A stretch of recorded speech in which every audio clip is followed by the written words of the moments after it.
The morning after my wedding, I woke up believing my life had finally settled into something safe.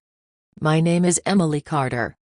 I was 34 years old, emotionally careful, financially independent, and less than 24 hours into a marriage I believed was built on honesty. Sunlight poured through the bedroom window, landing softly on the hardwood floor. Wedding flowers still sat on the dresser, their petals already beginning to droop. Everything looked peaceful, almost unreal. Like a photograph frozen in time. Beside me, my husband Ryan Holt slept quietly. His face was relaxed, his breathing slow and even. He looked like a man with nothing to hide. I watched him for a moment longer than necessary, then carefully slipped out of bed. In the kitchen, I brewed coffee and cut a small slice of leftover wedding cake. White frosting, perfect layers. I sat at the table alone, staring at my wedding ring as if it belonged to someone else. I remember thinking how strange it felt to call someone my husband. Then my phone rang. Unknown number. I almost ignored it. "Hello?" I answered. "Is this Emily Carter?" a man asked. "Yes. My name is Daniel Moore.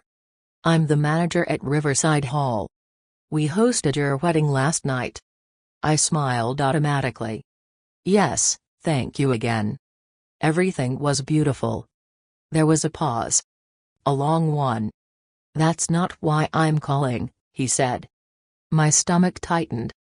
"We reviewed our security footage this morning," he continued. "What we found involves your wedding."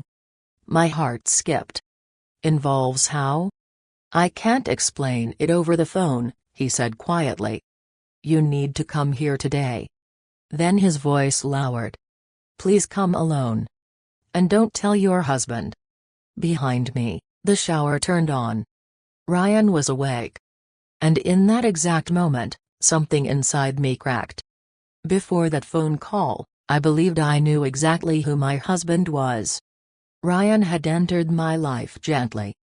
Quietly. 8 months earlier, we met at a professional networking event. I wasn't searching for love.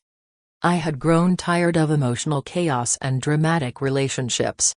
I wanted calm. Stability. Something solid. Ryan listened when I spoke. He remembered small details. He asked about my work, my routines, my plans. He never rushed me. Never pushed. He worked in financial consulting, or so he said. He talked about the future in practical terms. Marriage. Partnership. Trust. When he learned I owned my house outright, inherited from my aunt, he seemed impressed. "You've built a secure life," he said. I thought he admired me. I didn't realize he was calculating. Our wedding night felt exactly like happiness is supposed to feel. Riverside Hall glowed with warm lights and soft music. About 50 guests filled the room, a family, close friends, co-workers. Standing right beside me all night was my closest friend from college, Lauren Blake. Lauren laughed loudly. She touched Ryan's arm when she spoke to him. She hugged him longer than necessary. I noticed it and ignored it. Lauren had always been confident, bold, comfortable with attention. I told myself I was just tired. Emotional. A bride overthinking things. At one point during the reception, Ryan disappeared. He said he needed to take a work call outside. I didn't question him. Why would I? That night, he pulled me close during our first dance and whispered that he was the happiest man alive. People smiled. Some wiped away tears. Phones recorded everything. I believed every second of it.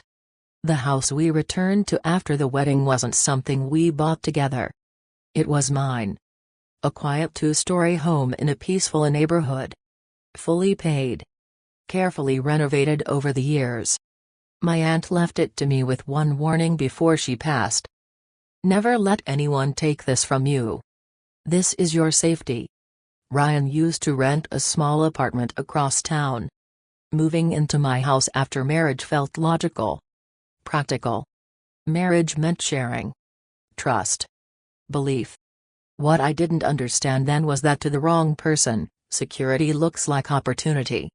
I drove to Riverside Hall later that morning with shaking hands. The parking lot was empty. The magic from the night before was gone, replaced by silence and the sharp smell of cleaning products. Daniel met me at the door. "You should sit down before you see this," he said. He led me to a small office at the back. A laptop sat open on the desk. The screen was paused on a black and white image. "This footage was recorded last night at 9:27 p.m., he said. "That was when I had been dancing with my father." He pressed play. The video showed a storage room. Shelves. Boxes. A small couch. The door opened. Lauren walked in first. Then Ryan. My husband. He closed the door behind him. My breath left my body. They didn't hesitate. They kissed. Not a mistake. Not confusion. Long. Familiar. Planned. Daniel turned the sound on. Lauren complained about pretending to be my friend. Ryan laughed. He said everything was going exactly as planned. Lauren asked how much longer they had to keep it up before I signed the paperwork. Ryan answered calmly. "She trusts me. She'll do it herself." They talked about my house. My money. My future.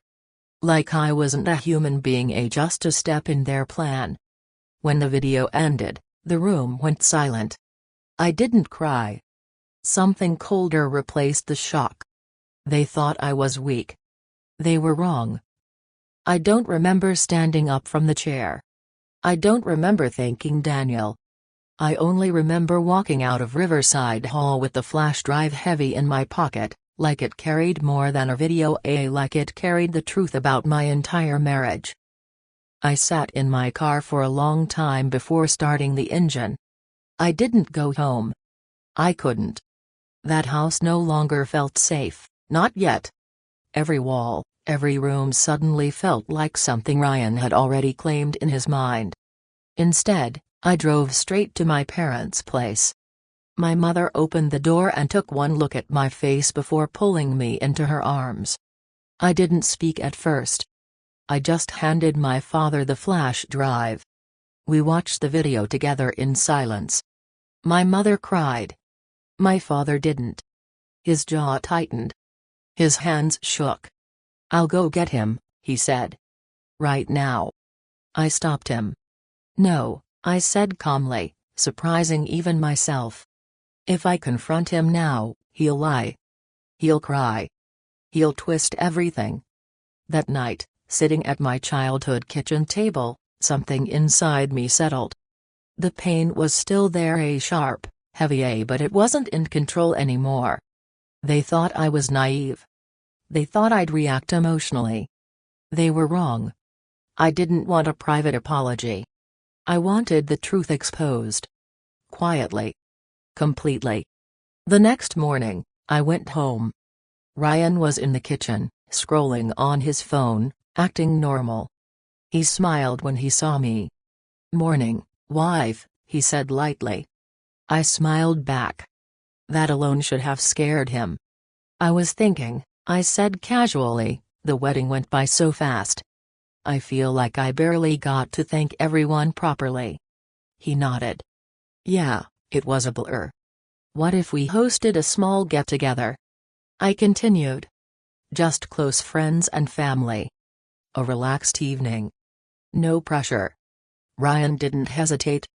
"That's a great idea," he said. "You're always so thoughtful." I nearly laughed. I contacted Riverside Hall again. Daniel didn't ask questions. He already knew. We booked the same room. Same setup. Drinks. Light food. Enough to bring everyone together. Then I started calling people. My parents. Ryan's parents. Friends. Co-workers. Everyone was happy to come. Lauren was especially enthusiastic. "Oh my God, I was hoping you'd do something like this," she said. You really are the perfect wife." I smiled into the phone. Ryan never suspected a thing. He kissed my cheek. Talked about our future. Made weekend plans. Spoke like a man completely confident in his control. I watched him carefully over the next few days. The ease of his lies. The comfort of his deception. I realized something important. This wasn't a mistake. This was who he was. The night of the gathering arrived. The room filled quickly. Laughter. Glasses clinking. Compliments about the wedding. Ryan sat comfortably at the center table, confident, relaxed. Lauren arrived late, dressed to be noticed, and slid into a seat beside him like she belonged there. I stood across the room watching them. My heart was steady. When everyone had eaten, I stepped forward. I thanked them for coming. I talked about love.